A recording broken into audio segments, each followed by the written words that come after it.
Good evening, dear sisters and brothers. Welcome to today's edition of Being Heartful Every Day. We are in week 12, and the quality for the week we are looking at is enthusiasm. Well, my name is Prasanna Krishna. I'll be facilitating today's session. So a very hearty welcome to all of you.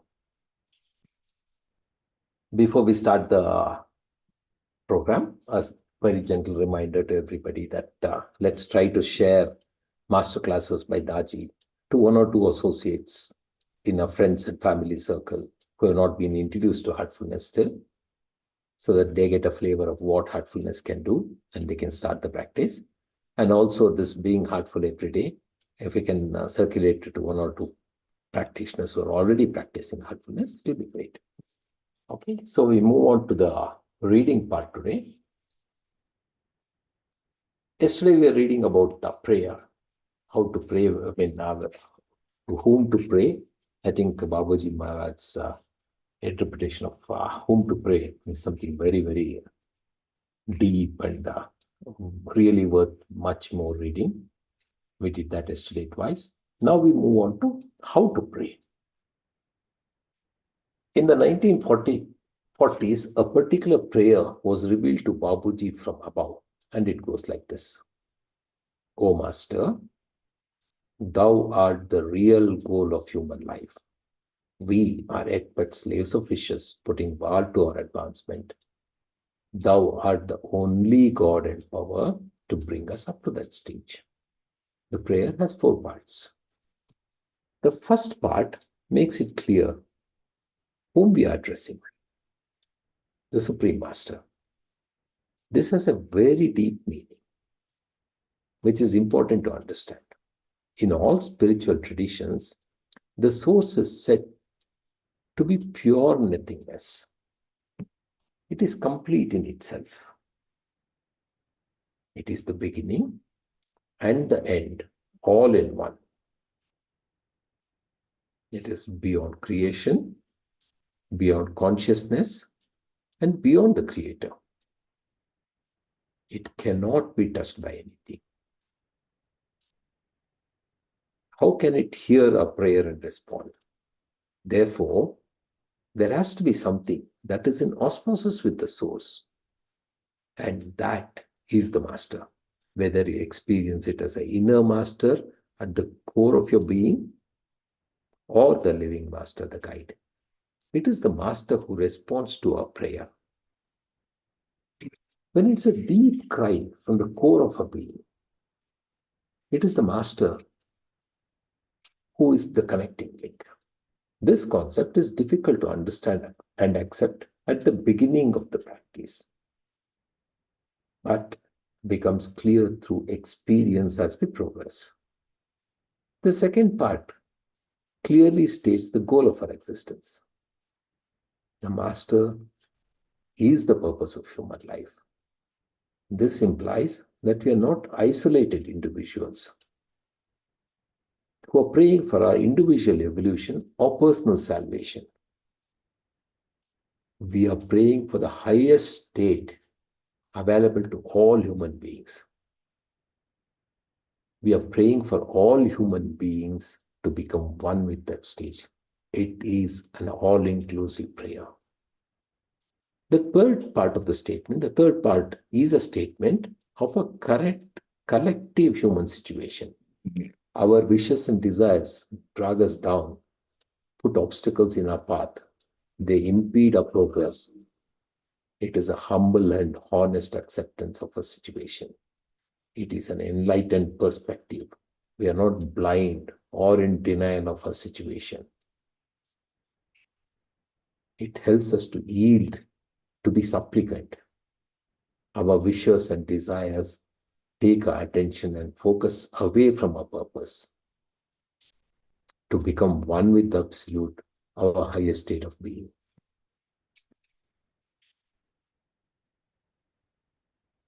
The final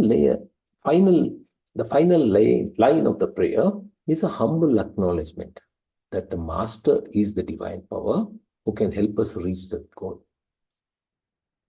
We cannot reach there only by the effort of a lower self because our ego fails us. We depend on this higher self to create the differential with our lower self. It also implies that we address our prayer only to the Supreme Absolute to take us to the final destination. The ideal time for this prayer is both before the morning meditation and at bedtime. The way to practice it is to say it silently a couple of times and then try to get lost in the words, to go beyond the words to the feeling, the vibrations behind the words. Let them resonate in your heart. We don't chant or use it as a mantra. The meaning of prayer reveals itself over time and is much more than the simple summary given above. That is just a starting point for a basic understanding. And you're welcome to ignore it and discover the meaning for yourself through experience. You only need to accept what delights your heart.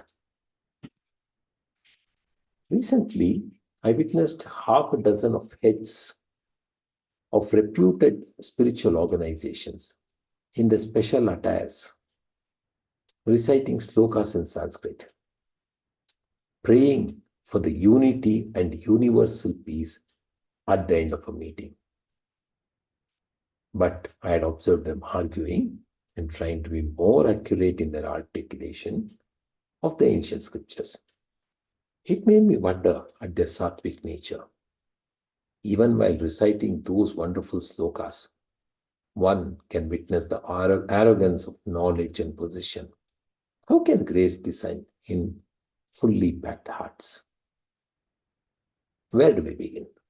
Our relationship with our highest self is an integral and vital part of human life, and hence the heartfulness practices. Through simple prayer offered with a heart filled with reverence, we connect with the source of our existence and invite the attention of the Supreme. It takes practice, however, to reach the prayerful, heartful state where the prayer becomes automatic. Having said that, I want to draw your attention to the following quote from Bapuji that brilliantly summarizes the philosophy and practice of prayer. Let's introspect on what we just read, and we'll go to Babuji's summarization on the philosophy and practice of prayer tomorrow. So let's just introspect on what we have just read. And at 9 o'clock sharp, we'll start the universal prayer. Let's spend some time introspecting.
Yeah, it's 9 p.m. now. So let's start the universal prayer. But again, today being Friday, the master will be giving us all a sitting from 9 to 9:30. So let's spend the first 8 or 9 minutes in prayer, and I'll indicate halfway through about 8 or 9 minutes down the prayer line that we have to start a meditation with Taji. So let's begin the universal prayer. The universal prayer, as all of us are aware, has to be done with a heart full of prayer for all brothers and sisters in this universe. We prayerfully sit with eyes closed and pray that all brothers and sisters are being filled with love and devotion, and real faith is growing stronger in them. I'll repeat that again. We prayerfully sit with our eyes closed and pray that all brothers and sisters are being filled with love and devotion, and real faith is growing stronger in them. आज शुक्रवार है तो हम 9 बजे universal prayer करेंगे। उसके बाद master ने हम सबको सिटिंग दे रहे हैं, 9 से 9:30 तक सिटिंग रहेगा। तो 8 या 9 मिनट हम प्रेयर करेंगे, उसके बाद मैं इंडिकेट करूंगा, हम लोग मेडिटेशन में बैठ जाएंगे, 9:30 तक बैठेंगे। हम यूनिवर्सल प्रेयर में ये प्रे करेंगे कि सभी भाई बहन प्रेम और भक्ति से भर रहे हैं और उनमें सच्ची श्रद्धा दृढ़ होती जा रही है। फिर से पढ़ूंगा। हम ये प्रार्थना करेंगे कि सभी भाई बहन प्रेम और भक्ति से भर रहे हैं और उनमें सच्ची श्रद्धा दृढ़ होती जा रही है। So let's pray for about 8 or 9 minutes. I'll indicate when we can start the meditation.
Let's continue our prayerful attitude and move on to meditating. Revered Daji is giving us all a sitting from till 9:30.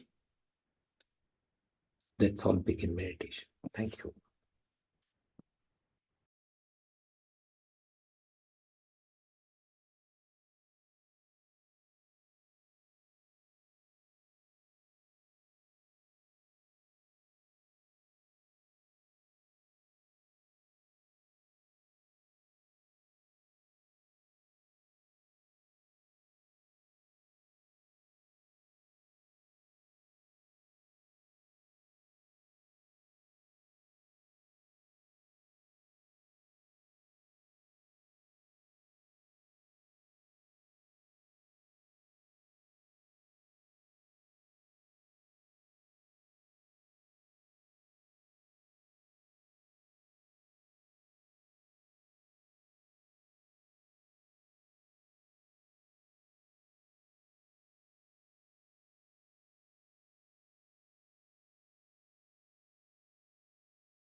Thank you. Those of you who would like to continue meditation for some more time, please do continue. So see you all tomorrow at 6 a.m. Till that time, thank you. Dhanyavad.